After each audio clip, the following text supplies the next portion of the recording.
is our first main topic today? John, our first main topic comes to us from Erik The Red. I think we all knew there were going to be big shakeups at Disney when Bob Iger came back, and man, did he go big. Looks like he's laying off 7,000 people and doing a complete business restructuring, and thankfully says he's returning control of the company back to creative people. There was a lot that came out today, so I wanted to know if you guys thought it was as significant as it looks or if it's really not that big a deal. Thanks. All right, Eric, thanks a lot for sending that in. And yeah, listen, a lot of the stuff that came out of Bob Iger's call was incredibly significant. And I don't even think people are focusing on the most important parts. The two parts that a lot of people are really talking about are the 7,000 job cuts and the new movies that just got announced. And these are big and these are important. But to me, the most significant thing that is actually going to have the biggest impact on the company, how it operates, and its ability to succeed moving forward is the way that Bob Iger just completely redid the leadership structure and the whole business structure of Disney. Let's talk about those. Well, we'll talk about the new movies being announced in a minute. Let's talk about the 7,000 job cuts. There are two important things to keep in mind, because when you hear 7,000 job cuts, I mean, that sounds enormous. And, you know, Rob, before the show started today, you were pointing out, right now we're in a place in our economy right now where Google is laying tons of people off. Facebook is laying the tens of thousands of people off.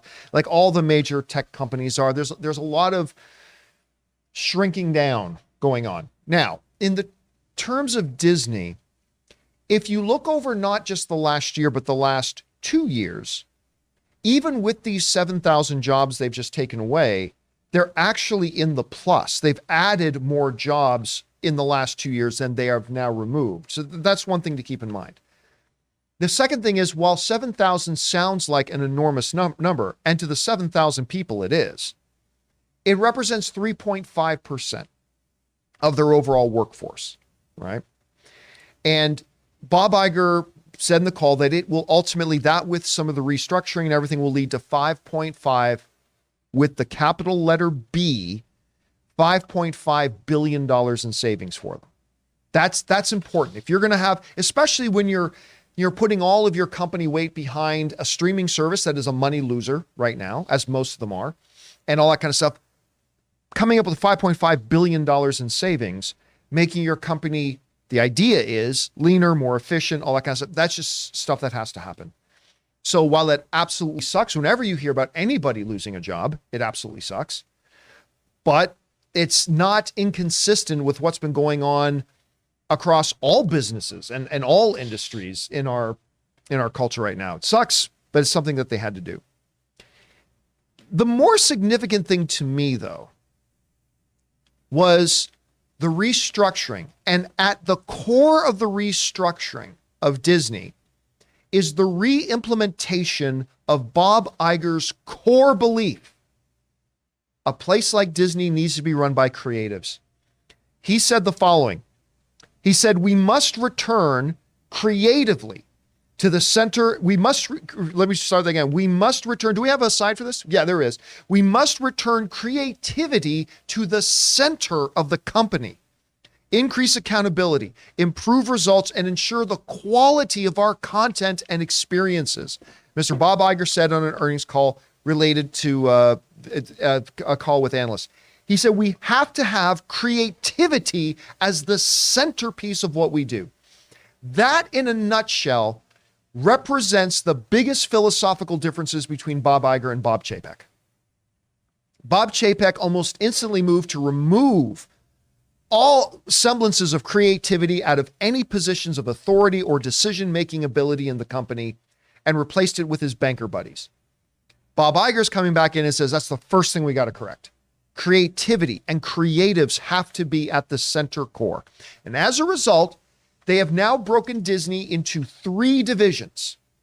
This whole new restructuring that Bob Iger has done is about recentering the company around 3 central divisions. Let's go over to the classroom here for this.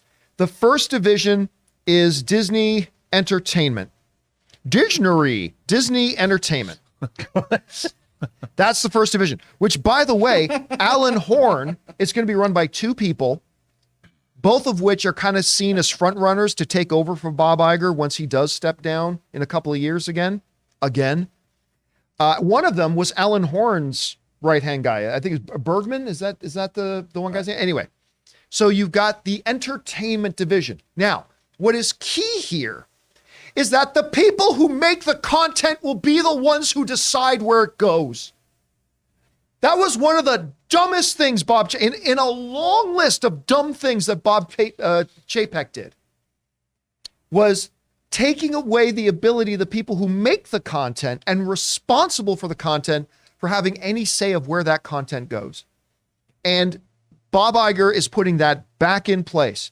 The people who are in charge of creatively coming up with it, bringing it to life, they're the ones best suited, says Bob Iger, to decide ultimately what happens to it and where it goes. Bob Iger isn't going to tell his Pixar people, we're just going to dump your stuff on Disney Plus. Unless the Pixar people say, we want to make this for Disney Plus. That's different, right? So the one branch you have is Disney Entertainment. The next is Parks and Experiences. Now that's obviously with their huge moneymaker, Disney Parks. Apparently in this call, they said that in this quarter, the parks, somebody correct me if I'm wrong, it's in the $20 billion range. It's some stupid amount of money or revenue that the parks generated. So they are creating a Parks and Experiences division. And that is huge. I still hate Disneyland. F Disneyland. I'm still never going back. But if Bob Iger can come in there and put in a new leadership to make it a better experience for people, awesome. I think that's great. I want people to get a good time. Are you talking about 2022? Yes. The parks, it's $28.71 billion. In revenue. Sorry. Yeah. Is that profit or is that No, gross? that's revenue. That's revenue. Revenue. Okay, gross. So, I mean, look, the parks and the experiences is a huge part. It's a bigger part of their revenue stream than even their entertainment that's division. just an insane amount of money. Huge amount of money. Okay, so we've reorganized that. And what's really interesting, I didn't see this coming. The third prong of this Bob Iger trident is ESPN. ESPN has been spun out from under the general entertainment division, and it's going to be its own thing. Another big surprise, because a lot of people thought, just like they thought Bob Iger was going to come out and announce, we're acquiring the rest of Hulu, and they didn't do that. A lot of people have been speculating lately that Bob Iger is fixing to sell ESPN. And by the way, making it its own standalone division of the company could be a long-term play in increasing its value to then sell it off later, maybe. But for now, ESPN is firmly in the Disney kingdom and one of the three main divisions. This is your new leadership structure, and at its heart will be creative people. And this, to me, is the important part. This is the part that is going to position Disney, hopefully, to get back to its core, to start focusing on quality over quantity, to put creative people back in charge again, no longer making suits the ones who get to decide which projects get made and which ones don't. This is getting back to Iger's Disney. And if he can do it, I think they're in good for a very, very bright future, hopefully.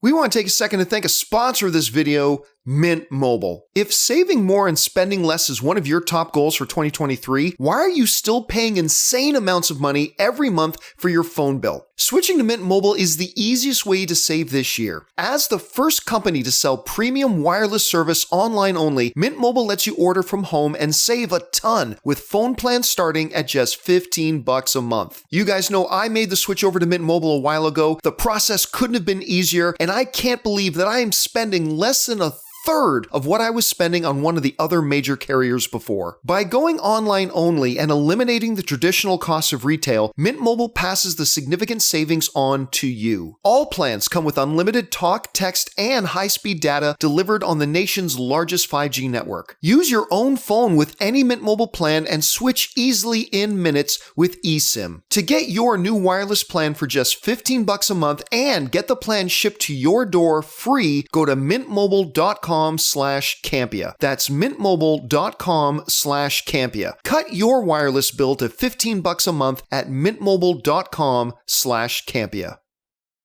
Rob, there's a lot of stuff that came out there, and we haven't even talked about the individual movies that have been mentioned. We'll get to those in a minute. Yeah. But What did you think about the different things that Iger brought up? Well, I think it's to me, it's a representation of what their core business is, and I think that Iger's done a great job. The only thing I wish that he would do is, I love 20th Century Studios. I love the logo. I love the fact dude, they're re-releasing Titanic this weekend. Yes, they are. Big Bad Jimmy C's gonna have Titanic and Way of Water in the theaters in the same weekend.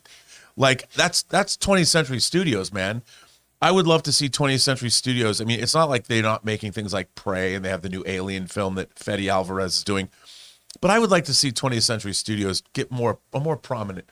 Come on, Bobby, give me a little bit more 20th Century Studios. But I think what he's done here is great, and we've always talked about it in the show. When Chapek took away the creatives, we talked about it as far as Kevin Feige was concerned so many times, and I think, look, you want the people that are running, I hate to say it, but the people that run Disneyland, whether it's the Imagineers or the people that are, we want them to have more input into this experience, because the money guys are obviously necessary because they're keeping the spending where it's at. And with inflation running rampant, we have to always be mindful of that. But Disney is a company that succeeds because they make great stuff, and the stuff they make has to be made by creative people that love what they do and are free to go make what they need to make.